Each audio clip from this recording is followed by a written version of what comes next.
Selamat datang di Gereja Kemuliaan Sion. Sesuai dengan anjuran pemerintah untuk melakukan social distancing dan stay at home dalam mencegah penyebaran virus COVID-19, maka kita saat ini sedang bersama-sama melakukan ibadah online.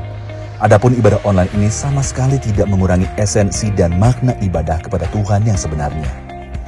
Dalam masa-masa ini, marilah kita tetap saling memperhatikan dan menjaga satu sama lain dalam kasih. Bagi saudara yang masih tetap harus beraktivitas di luar rumah, mari biasakan untuk mengenakan masker setiap saat, bahkan saat kita tiba kembali di rumah dan membersihkan diri.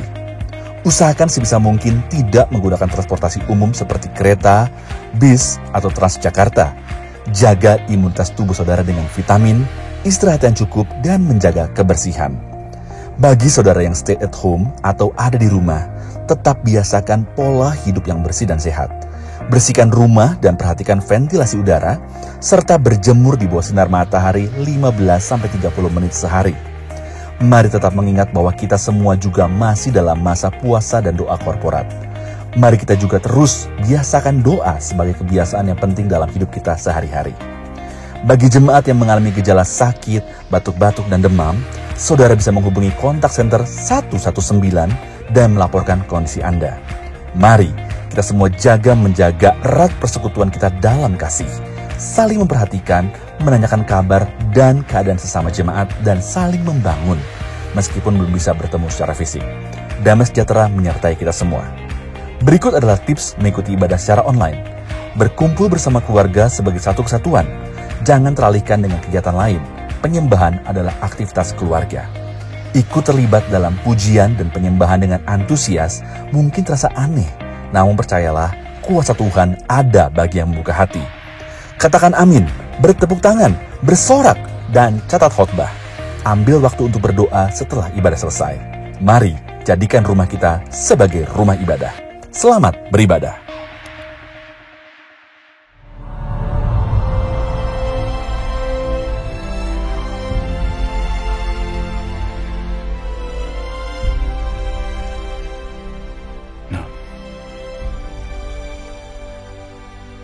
No, this isn't real.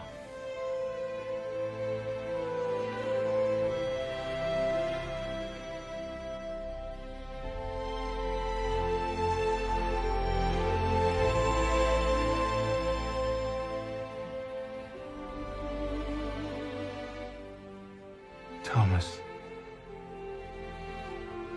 stop doubting.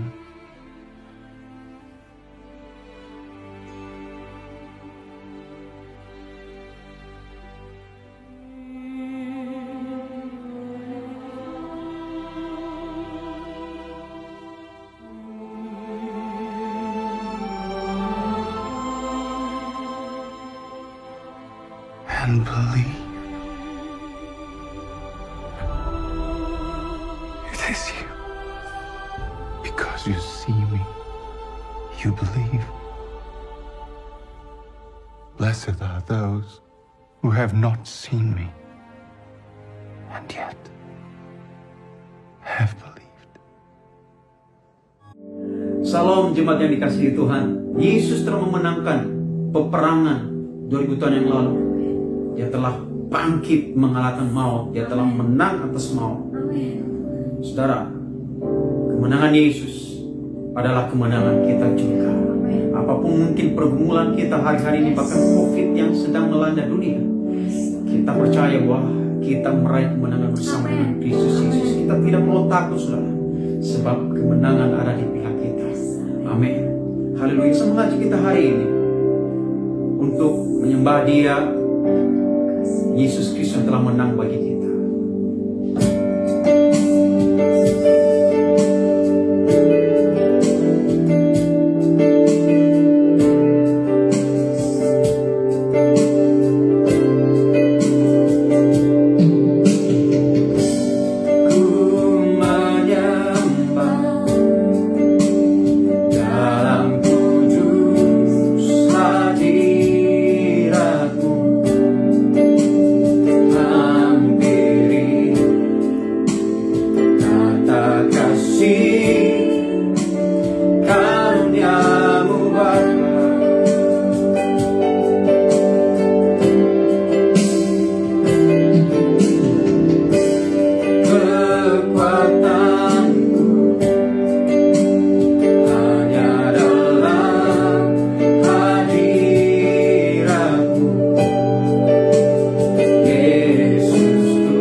selalu buat kami, Tuhan. Sebab Engkau hidup, Tuhan.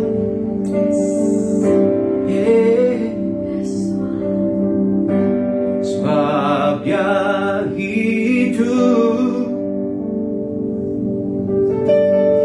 ada hari esok. Sebab Dia hidup,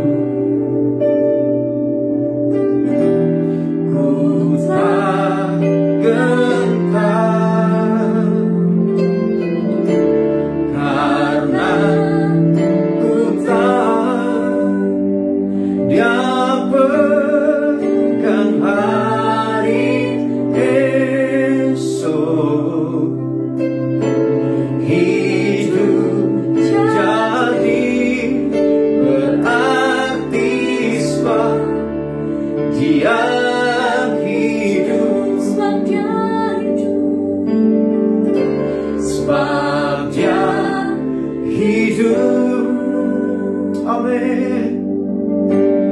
Ada hari esok, sebab Dia hidup. Kami tidak takut, Tuhan.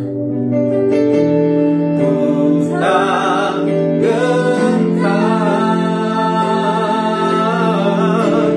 karena ku tahu Dia pegang hari esok. Hidup jadi berarti sebab Dia hidup, sebab Dia hidup. Nyanyikan dengan iman. Ada hari esok, Terima kasih, Tuhan. sebab Dia hidup. Ku tak gentar,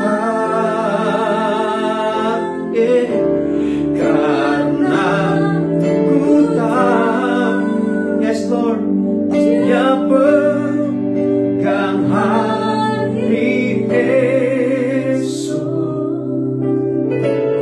Hidup jadi berarti sebab Dia hidup.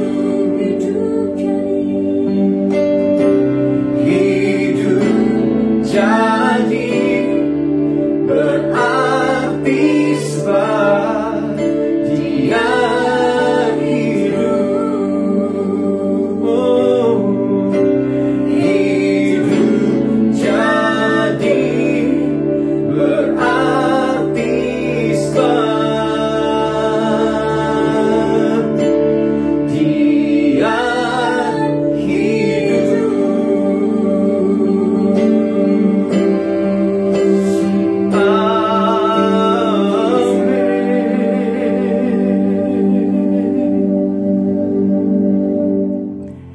Shalom, jemaat yang dikasihi Tuhan. Saya ucapkan selamat Paskah. Paskah bicara tentang kemenangan. Tuhan kita sudah menang, dan biarlah hari ini juga kita semua berkemenangan dalam kehidupan kita. Saya beri judul khotbah saya pada hari ini, yaitu makna kebangkitan Kristus di tengah pandemi Corona. Apa maknanya di tengah situasi yang sulit ini? Mari kita akan lihat sebagai ayat pertama kita dalam Matius 28 ayat 1 sampai dengan 10. Matius 28 ayat 1 sampai dengan 10. Setelah hari Sabat lewat, menjelang menyingsingnya fajar pada hari pertama minggu itu, pergilah Maria Magdalena dan Maria yang lain menengok kubur itu. Maka terjadilah gempa bumi yang hebat, sebab seorang malaikat turun dari langit dan datang ke batu itu dan menggulingkannya, lalu duduk di atasnya. Wajahnya bagaikan kilat dan pakaiannya putih bagaikan salju. Dan penjaga-penjaga itu gentar, ketakutan, dan menjadi seperti orang-orang mati. Akan tetapi malaikat itu berkata kepada perempuan-perempuan itu, "Jangan kamu takut, sebab aku tahu kamu mencari Yesus yang disalibkan itu.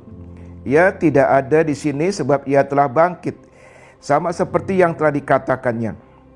Mari lihatlah tempat ia berbaring, dan segeralah pergi dan katakanlah kepada murid-muridnya bahwa ia telah bangkit dari antara orang mati. Ia mendahului kamu ke Galilea, di sana kamu akan melihat dia. Sesungguhnya aku telah mengatakannya kepadamu." Mereka segera pergi dari kubur itu dengan takut dan dengan sukacita yang besar, dan berlari cepat-cepat untuk memberitahukannya kepada murid-murid Yesus. Tiba-tiba Yesus berjumpa dengan mereka dan berkata, "Salam bagimu." Mereka mendekatinya dan memeluk kakinya serta menyembahnya. Maka kata Yesus kepada mereka, "Jangan takut. Pergi dan katakanlah kepada saudara-saudaraku supaya mereka pergi ke Galilea, dan di sanalah mereka akan melihat aku." Apa makna kebangkitan Tuhan Yesus dalam kehidupan kita? Saya hari ini bagi 4 hal.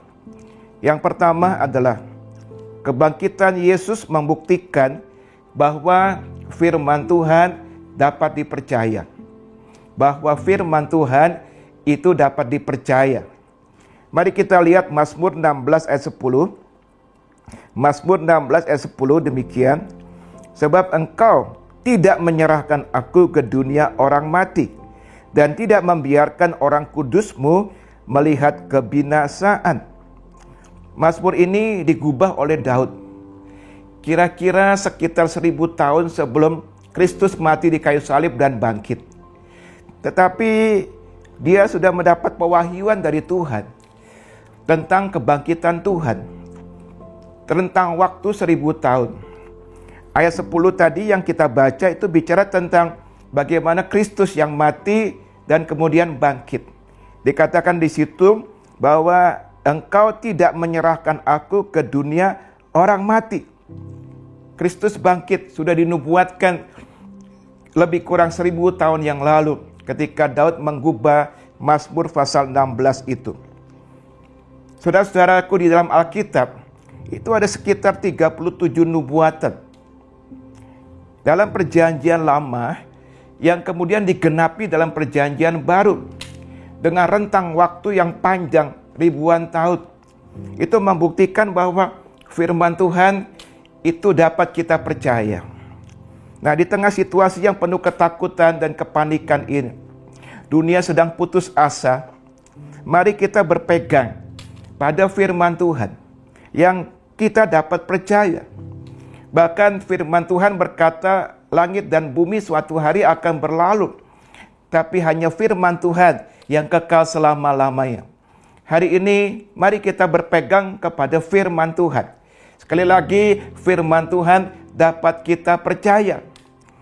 Kalau firman Tuhan mengatakan tidak usah kita takut sebab dia beserta kita, mari kita percaya.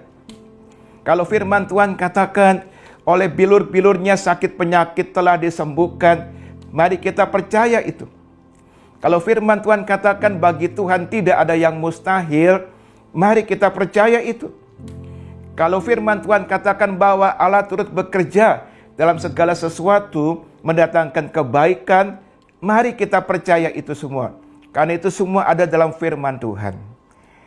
Yang kedua, saudara-saudara, dampak atau aspek yang kedua atau makna yang kedua daripada kebangkitan Tuhan, yaitu kebangkitan Tuhan Yesus mendatangkan pengharapan. Mendatangkan pengharapan. Hari-hari ini dunia sedang berharap. Mereka desperate, mereka banyak yang sudah putus asa, membutuhkan pengharapan. Tahukah saudara-saudaraku bahwa kebangkitan Kristus itu mendatangkan pengharapan? Jika Yesus tetap berada di kuburnya, maka kita semua tidak punya pengharapan dalam hidup ini. Tapi puji Tuhan, Ia telah bangkit, sehingga kita semua memiliki pengharapan dan pengharapan yang pasti.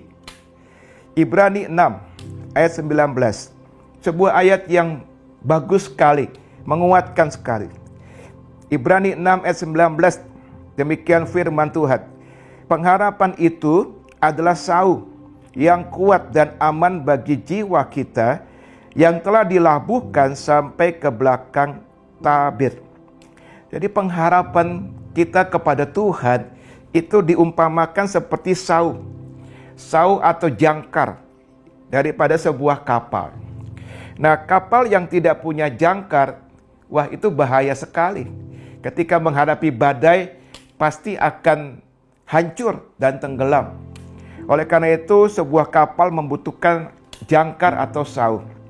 Seorang pelaut yang handal, pelaut yang hebat, tahu ketika badai mulai datang dan dia nggak bisa menghindari badai itu, maka dia segera menurunkan jangkarnya agar kapalnya itu aman, agar kapalnya itu tidak sampai tenggelam dan hancur.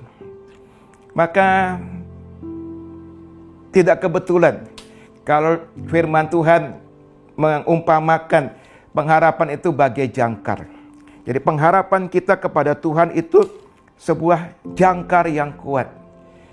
Ketika badai datang, bukankah hari ini kita sedang menghadapi badai, pandemi corona yang memakan banyak jiwa. Banyak jiwa tiap hari kita dengar kabar meninggal dunia karena pandemi corona ini, badai yang melanda dunia ini. Nah, hari ini kita butuh pengharapan, karena pengharapan itu adalah jangkar yang membuat hidup kita ini tetap stabil, hidup kita ini tetap kuat dan tidak sampai tenggelam dan hancur berantakan. Kita semua membutuhkan pengharapan, saudara-saudara. Dalam Perang Dunia Kedua, banyak sekali tawanan-tawanan perang yang ditawan. Diteliti, kenapa sebagian bertahan hidup sampai akhir perang dan sebagian mati. Padahal lamanya mereka ditahan sama dan siksaannya juga sama. Ternyata satu faktor yang penting yang menentukan kenapa sebagian tetap bertahan dan sebagian lagi mati, karena yang bertahan itu punya hope, punya pengharapan. Pengharapan itu ternyata dahsyat. Pengharapan itu ternyata sesuatu yang luar biasa. Nah, di tengah pandemi corona ini sekarang banyak orang melihat masa depan pesimis.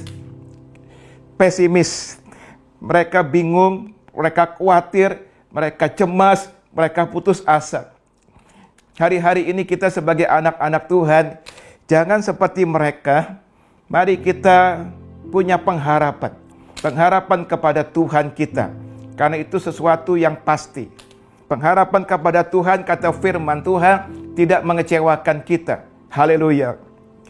Nah, saudara-saudara, bagaimana kita punya pengharapan kepada Tuhan? Bagaimana pengharapan kita tumbuh? Nah, Ibrani 11 ayat 1. Ibrani 11 ayat 1 berkata demikian. Iman adalah dasar dari segala sesuatu yang kita harapkan.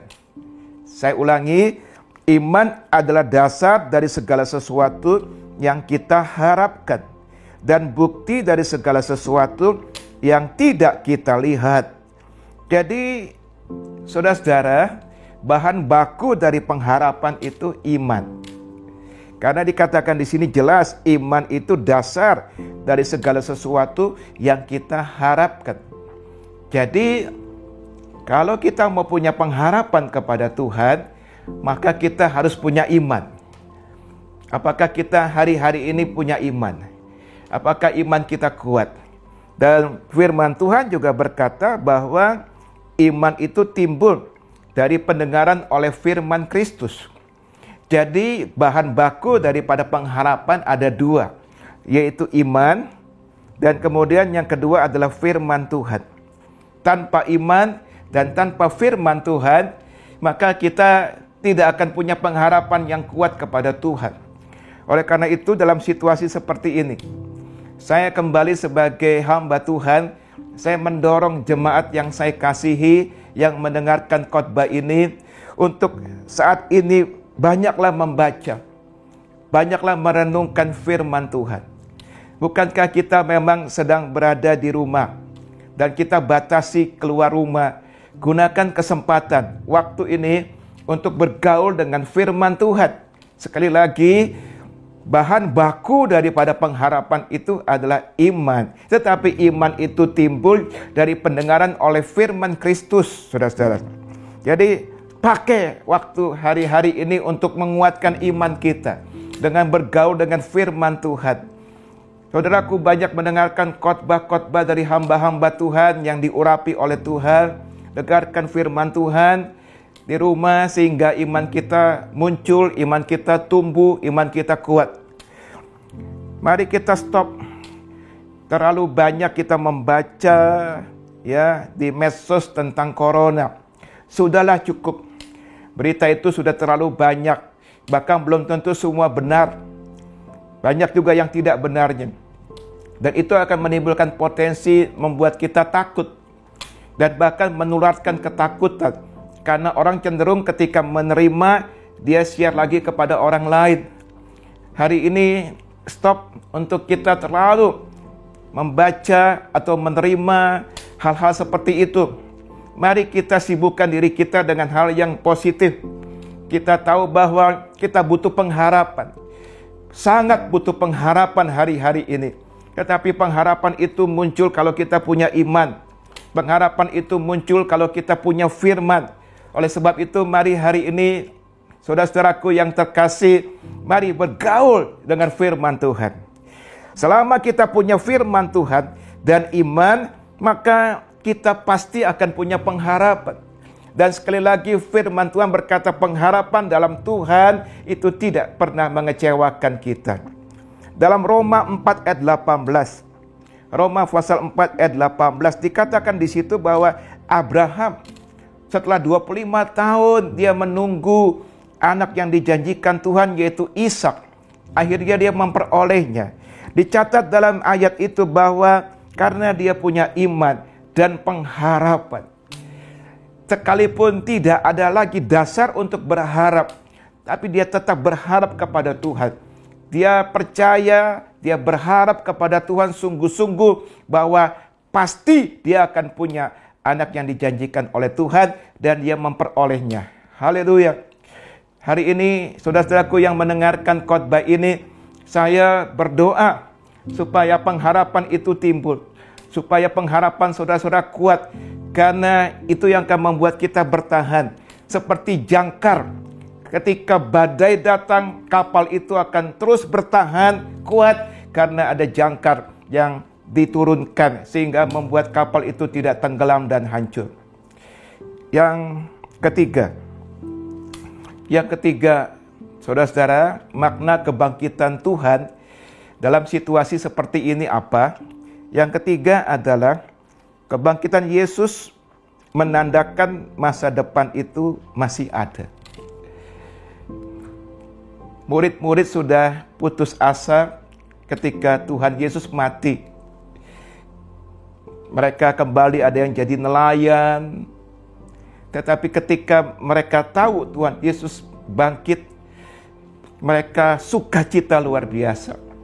Seolah-olah tadinya masa depan sudah suram, masa depan sudah hancur, tiba-tiba masa depan itu ada kembali. Hari ini, saudara-saudara, banyak yang cemas dengan masa depan. Sudah begitu banyak orang-orang yang kena PHK, karena situasi sulit seperti ini, mulai merasa khawatir. Apakah saya punya masa depan? Bagaimana nanti kalau saya tidak punya penghasilan? Bagaimana istri dan anak-anak saya akan makan? Dan seterusnya. Banyak orang sekarang ini mulai memandang masa depan sesuatu yang gelap. Gelap, saudaraku. Tapi firman Tuhan berkata bahwa ada harta dalam kegelapan.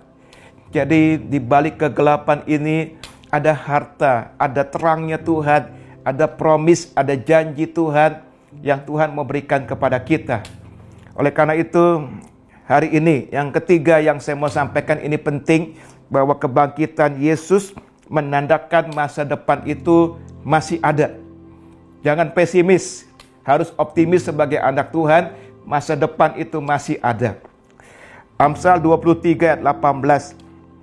Amsal 23 ayat 18, demikian firman Tuhan, karena masa depan sungguh ada. Bagus sekali ayat ini, karena masa depan sungguh ada, dan harapanmu tidak akan hilang. Dan harapanmu tidak akan hilang. Haleluya. Saya mau mengajak saudaraku melihat kisah daripada Daud ketika dia menghadapi suatu situasi yang sangat sulit, yang saya kira ini relevan dengan keadaan kita sekarang ini. Mari saya ajak kita membaca dalam 1 Samuel pasal 30. 1 Samuel pasal 30 ayat 1 sampai dengan 8. Demikian firman Tuhan. Ketika Daud serta orang-orangnya sampai ke Siklak pada hari yang ketiga, orang Amalek telah menyerbu tanah Negeb dan Siklak.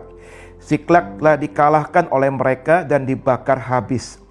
Perempuan-perempuan dan semua orang yang ada di sana, tua dan muda, telah ditawan mereka dan tidak membunuh seorang pun. Mereka menggiring sekaliannya, kemudian meneruskan perjalanannya. Ketika Daud dan orang-orangnya sampai ke kota itu, tampaklah kota itu terbakar habis, dan istri mereka serta anak mereka yang laki-laki dan perempuan telah ditawan. Lalu menangislah Daud dan rakyat yang bersama-sama dengan dia itu dengan nyaring, sampai mereka tidak kuat lagi menangis. Juga kedua istri Daud ditawan, yakni Ahinoam perempuan Yisril dan Abigail bekas istri Nabal orang Karmel itu. Dan Daud sangat terjepit karena rakyat mengatakan hendak melempari dia dengan batu. Seluruh rakyat telah pedih hati, masing-masing karena anaknya laki-laki dan perempuan. Tetapi Daud menguatkan kepercayaannya kepada Tuhan Allahnya. Lalu Daud memberi perintah kepada Imam Abiatar bin Ahimelek, bawalah efod itu kepadaku. Maka Abiatar membawa efod itu kepada Daud. Kemudian bertanyalah Daud kepada Tuhan. Katanya, haruskah aku mengejar gerombolan itu? Akan dapatkah mereka kususul? Dan ia berfirman kepadanya, kejarlah, sebab sesungguhnya engkau akan dapat menyusul mereka dan melepaskan para tawanan. Saudara-saudara, Daud ini waktu itu sedang berada di titik terendah. Di titik terendah dalam kehidupannya. Dia sedang ada di anak tangga yang paling bawah. Barangkali hari-hari ini ada di antara kita juga yang punya perasaan yang sama. Kami juga sedang ada di anak tangga yang paling bawah. Kami sedang ada di titik terendah dalam kehidupan. Mungkin ada yang sudah kehilangan pekerjaan, atau mungkin kehilangan kesehatan. Hari-hari ini ada yang sakit dan sebagainya, merasa bahwa ini sesuatu yang gelap dalam kehidupan. Daud pernah mengalami itu, ya. Siklak kota tempat dia dan orang-orangnya tinggal selama 1,5 tahun itu dibakar habis, total habis. Dan bukan hanya itu, yang lebih parah lagi adalah semua istri dan anak-anak. Semua istri dan anak-anak ditawan musuh, yaitu orang-orang Amalek, saudara-saudara. Jadi Daud kehilangan segala-galanya. Bayangkan, kehilangan segala-galanya. Harta benda habis, istri dan anak-anak semua ditawan oleh musuh. Dan firman Tuhan mengatakan bahwa Daud itu menangis, saudara, sampai tidak kuat lagi menangis. Menangis sampai nggak kuat lagi menangis. Air matanya sudah habis. Berarti dia udah sangat amat sedih. Dia ada dalam puncak kesedihannya. Hari-hari ini banyak orang juga sedih. Saya mendengar juga banyak informasi betapa pergumulan hebat yang sedang dihadapi oleh banyak orang dalam pandemi corona ini. Daud pun pernah mengalami itu. Tapi hari ini saya mau memberi semangat kepada saudara semua, termasuk juga kepada saya. Kita semua bersama-sama. bahwa kita punya Tuhan. Kita punya Tuhan, bukan Tuhan yang mati, bukan Tuhan yang ada dalam kubur, tapi kita punya Tuhan yang sudah bangkit. Haleluya. Maka dikatakan dalam firman Tuhan, tetapi kemudian Daud, ini kuncinya. Kemudian Daud menguatkan kepercayaannya kepada Tuhan Allahnya. Haleluya. Ketika kita dalam kehidupan ini, ke depan sudah mentok, ke belakang sudah mentok, ke kanan, ke kiri juga sudah mentok. Tidak ada jalan. Merasa jalan semua sudah buntu. Kenapa kita enggak menengadah ke atas? Itu solusinya, itu jalan keluarnya. Ketika kita berseru kepada Tuhan, kita berdoa kepada Tuhan. Seperti Daud juga, dia menguatkan kepercayaannya kepada Tuhan. Dan dia berdoa kepada Tuhan, Tuhan tolong saya. Dan haleluya, Tuhan segera datang menolong Daud. Firman Tuhan berkata, Tuhan kita sebagai penolong dalam kesesakan sangat terbukti. Tuhan memulihkan kehidupan Daud. Saya percaya di depan ada pemulihan. Saya percaya di depan ada kesembuhan. Bahkan saya percaya di depan yang seperti saya dapat dari Tuhan, akan ada kebangunan rohani. Lihat, akan ada sesuatu yang besar yang Tuhan akan kerjakan di bumi ini. Di depan ada sesuatu yang positif terjadi. Oleh karena itu, hari-hari ini, mari kuatkan kepercayaan kita kepada Tuhan. Kuatkan iman kita kepada Tuhan. Dan bukan hanya itu. Bukan hanya tawanan dikembalikan. Bukan hanya istri dan anak-anak dikembalikan. Tapi Daud mendapatkan berkat yang luar biasa daripada Tuhan. Seperti ada sebuah lagu yang mengatakan, apa yang tidak pernah kupikirkan, itu yang kau sediakan bagiku. Demikian juga Daud gak pernah mikir. Tapi kemudian 3 hari kemudian, hanya 3 hari kemudian, maka ia diangkat menjadi Raja Yehuda. Saudara bisa baca itu dalam 2 Samuel 2 ayat yang keempat. Saudara-saudaraku, seburuk apapun situasi yang sedang terjadi sekarang, kita harus tetap percaya masa depan itu sungguh ada dan harapan itu tidak akan hilang.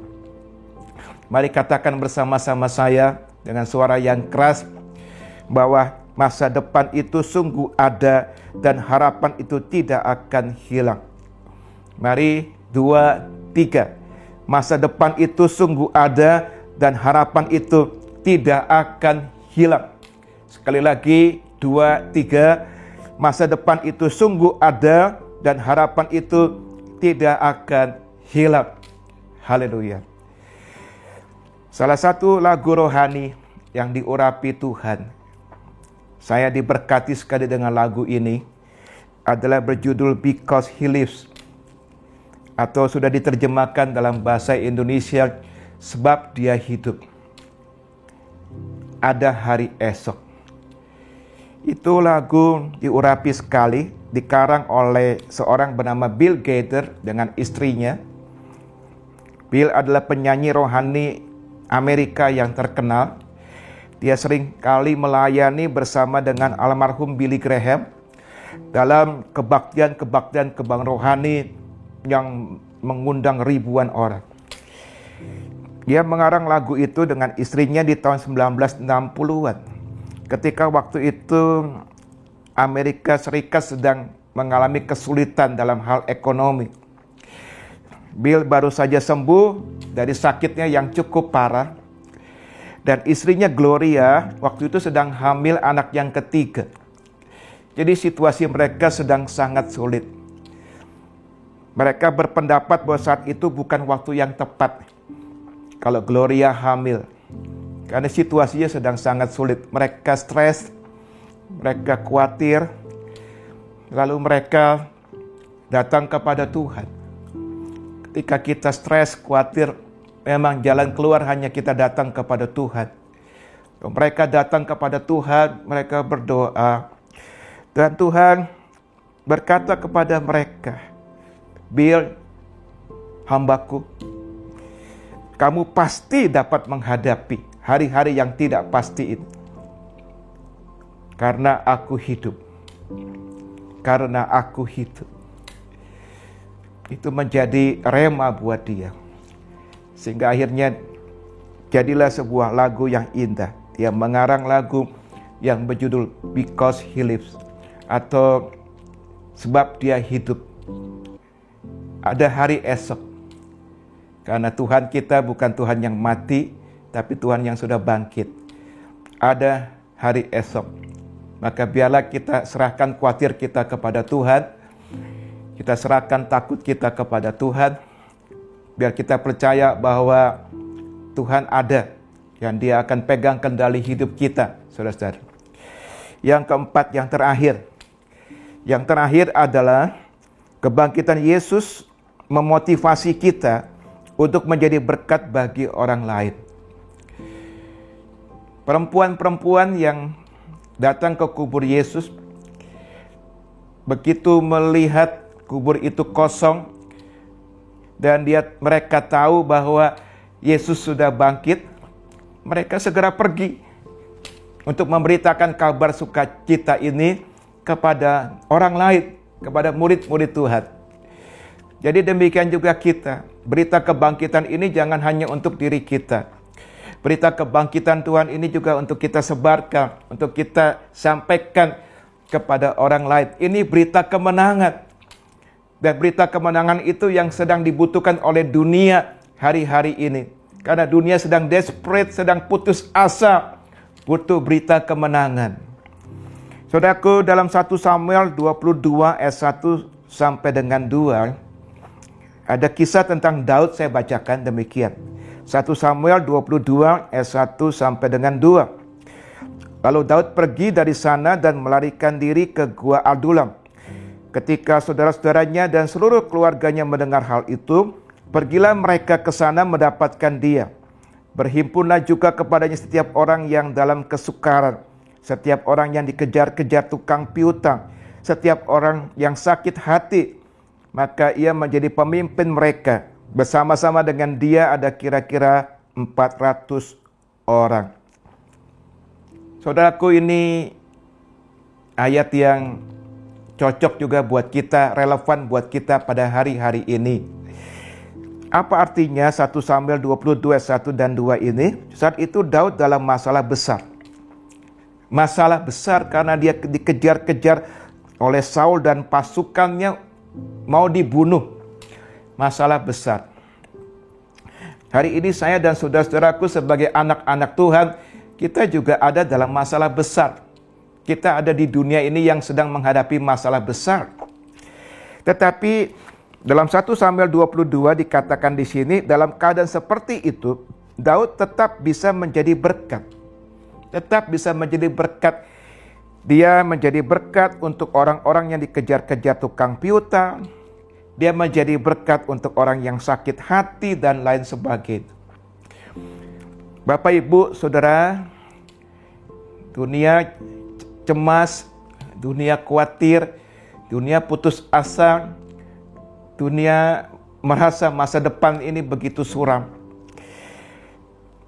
Meskipun juga kita sebagai gereja tentu mengalami kesusahan hari-hari ini, bukannya berarti kita nggak ngalami, kita ngalami.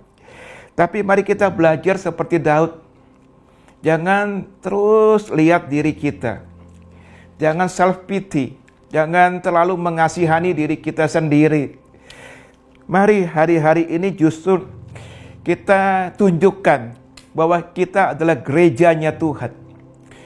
Tunjukkan bahwa kita bisa jadi solusi. Kita bisa jadi berkat. Ini saatnya anak-anak Tuhan, mari kita keluar dari ketakutan kita. Mari kita keluar dari kekhawatiran kita untuk kita mulai berpikir, kenapa saya nggak bisa jadi berkat buat orang lain pada situasi seperti ini? Bukankah saya harus jadi terang? Bukankah saya harus jadi garam? Seperti Tuhan Yesus katakan. Saat ini orang-orang yang belum kenal Tuhan, itu begitu kehilangan pegangan hidup ini. Nggak punya pengharapan lagi. Gelap gulita kehidupannya. Saat ini kita bisa berbuat sesuatu untuk mereka. Saatnya kita bertindak. Saatnya kita melihat ada jiwa-jiwa yang kita bisa tolong. Ada jiwa-jiwa yang kita bisa menangkan.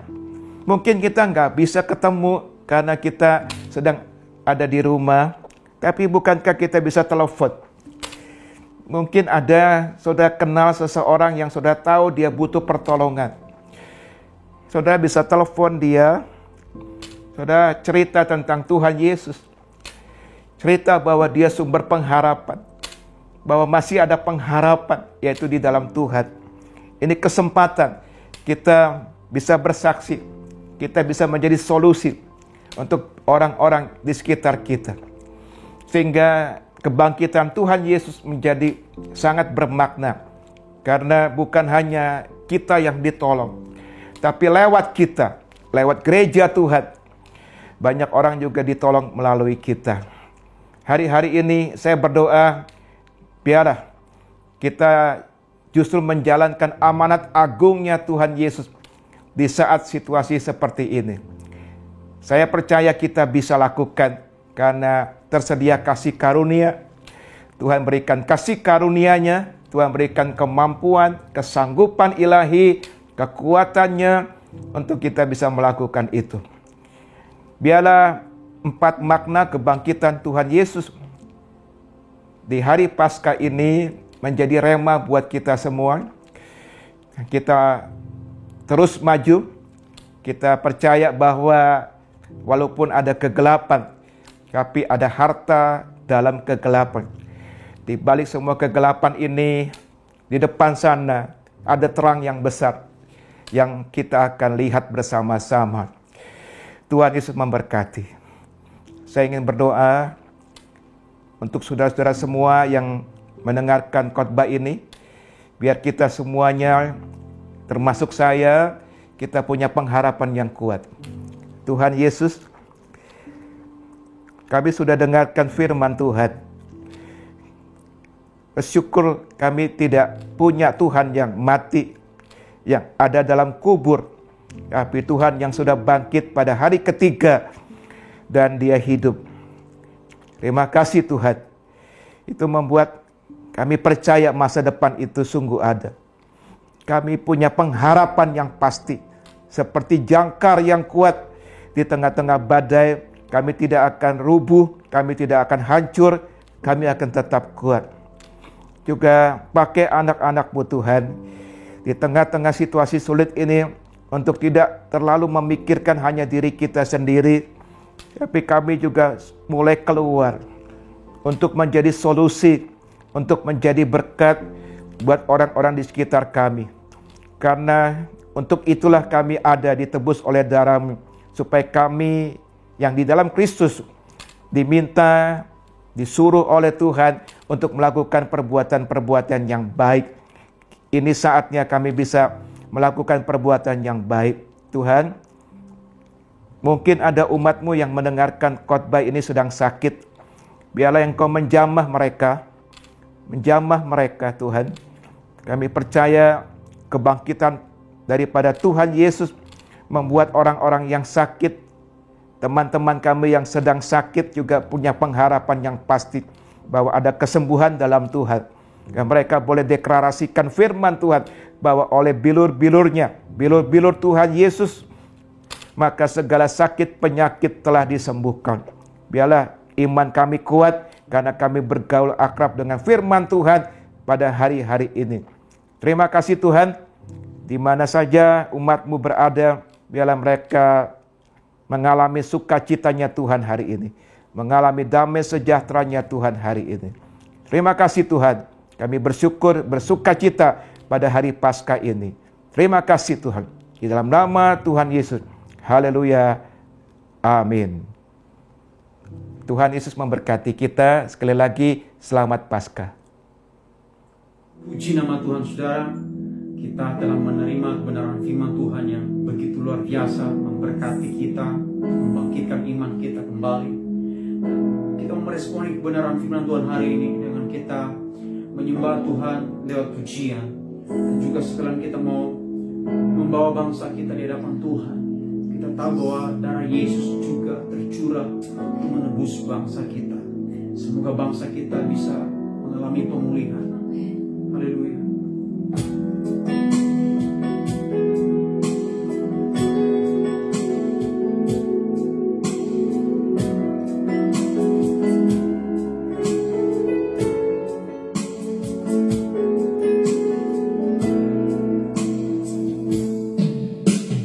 Yesuslah Tuhan yang layak ditinggikan, layak disembah oleh suku-suku bangsa. Dengan darah-Mu Kau telah tebus bangsaku. Genapi Tuhan firman-Mu atas negeriku. Hatiku rindu melihat kemuliaan-Mu. Hatiku rindu melihat curahan kuasa-Mu di tanah tercinta, negeriku Indonesia. Ku berdoa Indonesia, bagi kemuliaan-Mu Indonesia, bagi kemuliaan-Mu. Mari pujian Yesus.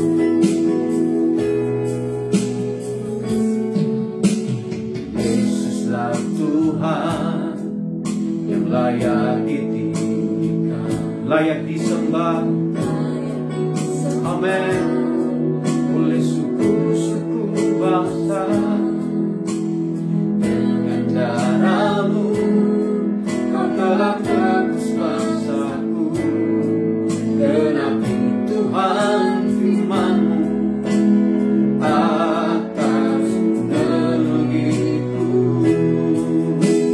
Hatiku rindu melihat kemuliaan-Mu.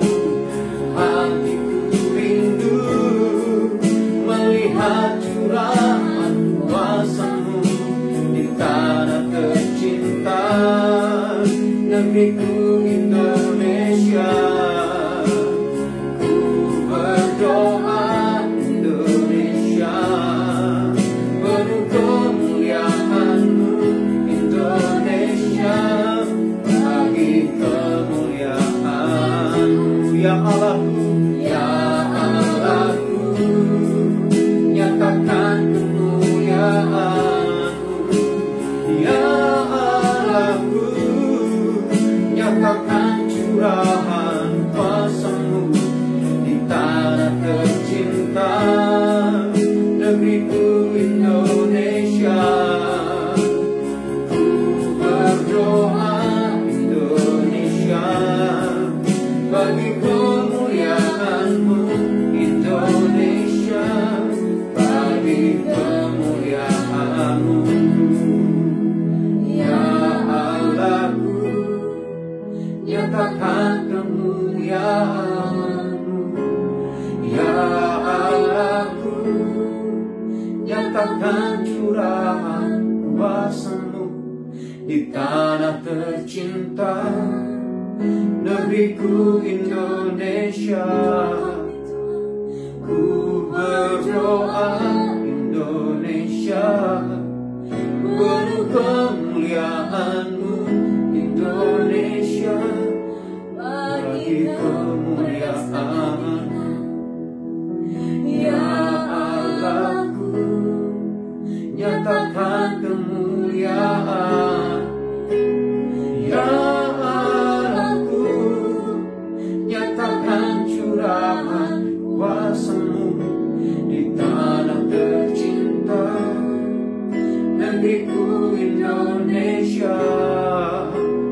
Ku berdoa Indonesia,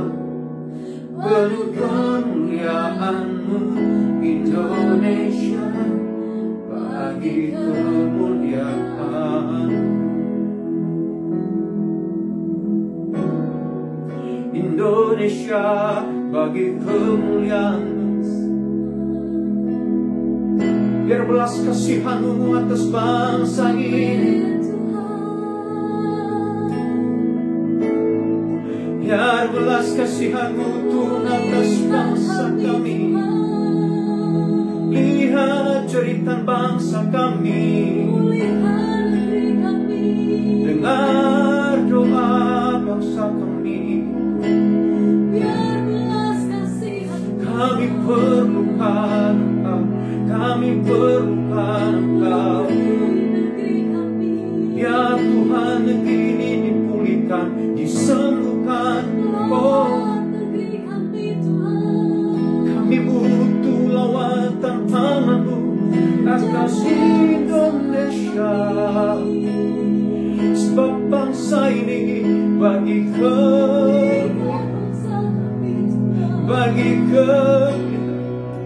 hanya bagi kemuliaan. Heal this nation, Lord. Hallelujah. Biar belas kasihan-Mu. Have mercy, Lord, have mercy. Have mercy, have mercy, God.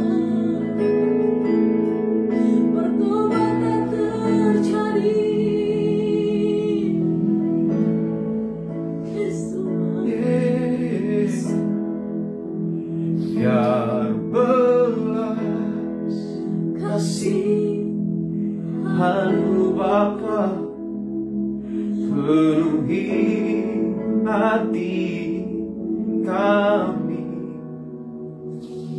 curahkan kuasa Roh Kudus, api kemuliaan-Mu membakar hati yang rindu untuk melayani-Mu sampai seluruh bumi ini. Amin. Sampai seluruh bumi ini dipenuhi api kemuliaan-Mu.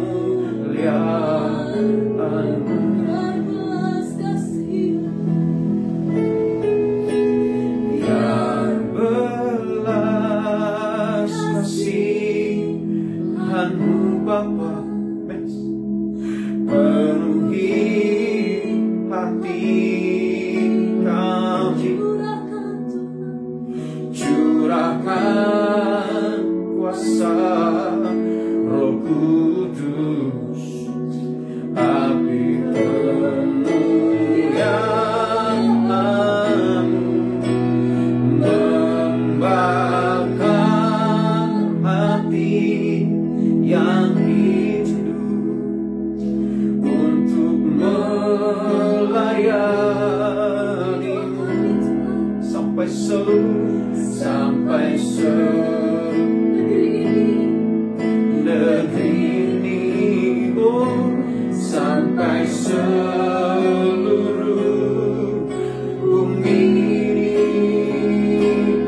dipenuhi api kemuliaan-Mu.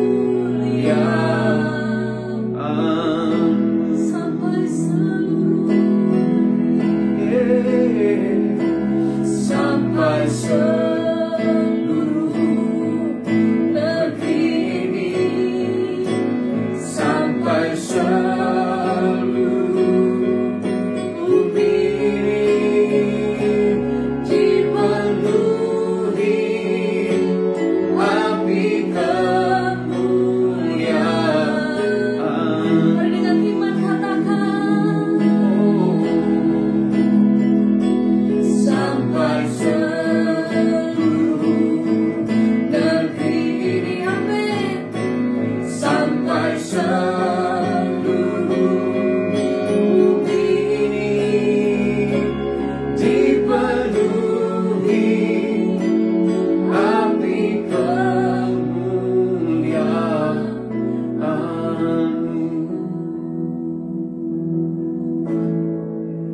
Ini doa kami.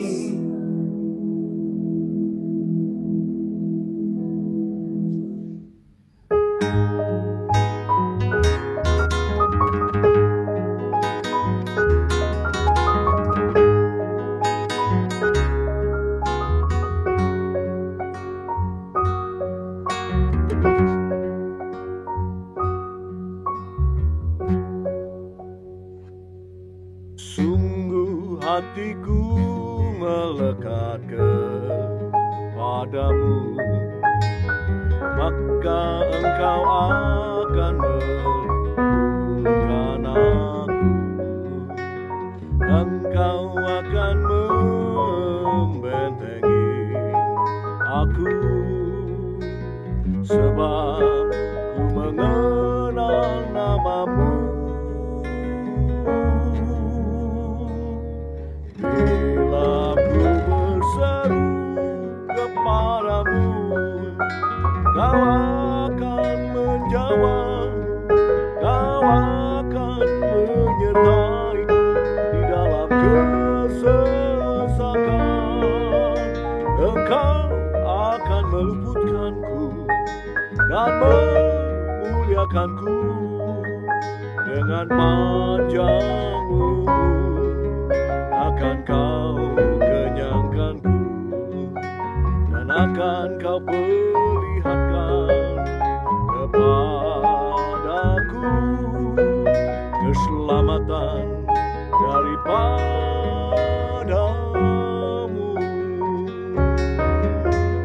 Sungguh hatiku melekat kepadamu, maka engkau akan meluluhkan aku. Engkau akan membentengi aku, sebab ku mengenal namamu. Bila ku berseru kepadamu, kau akan menjawab, kau akan menyertaiku di dalam kesesakan. Engkau akan meluputkanku dan memuliakanku dengan panjangmu. Akan kau kenyangkanku dan akan kau perlihatkan kepadaku keselamatan daripadamu.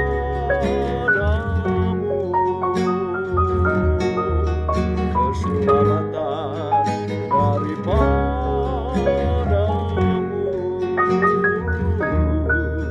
Keselamatan daripadamu.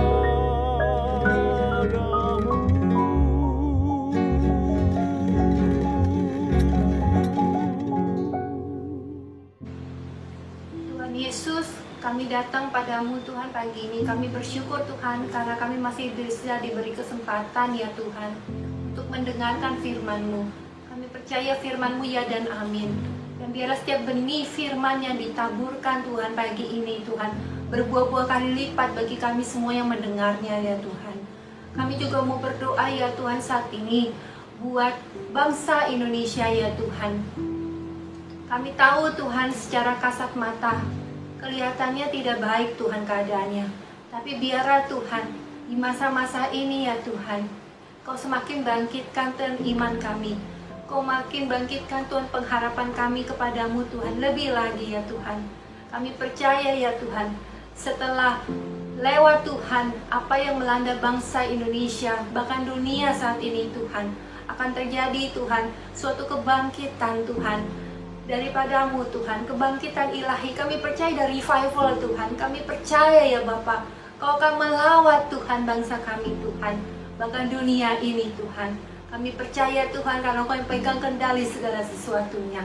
Dan juga kami mau berdoa ya Tuhan buat Bapak Presiden kami, Bapak Presiden Joko Widodo Tuhan, beserta aparat pemerintahan yang ada semuanya Tuhan. Dan juga semua para dokter, para suster yang merawat semua pasien Tuhan COVID-19. Tuhan, Kau berikan roh takut akan Tuhan, Kau berikan hikmat-Mu Tuhan, Kau berikan kasih-Mu Tuhan. Kami percaya ya Tuhan, yang sakit akan banyak sembuh Tuhan. Terima kasih ya Bapa. Kami bersyukur kepadamu Tuhan. Di dalam nama Tuhan Yesus kami berdoa. Haleluya. Amin. Jemaat yang dikasihi Tuhan, sudah tiba kita pada akhir ibadah. Biarlah kita semua diberkati oleh Tuhan. Mari kita akan terima berkat dari Tuhan. Kita angkat kedua tangan kita, arahkan hati kita. Terimalah berkat yang besar dari Allah Bapa, cinta kasih dari Tuhan Yesus, dan persekutuan bersama Roh Kudus menyertai kita mulai hari ini sampai selama-lamanya. Haleluya. Amin. Tuhan memberkati, sampai jumpa dalam ibadah online berikutnya. Terima kasih saudara sudah menyaksikan ibadah Paskah online GKS Grogol. Sampai jumpa dalam ibadah online minggu depan.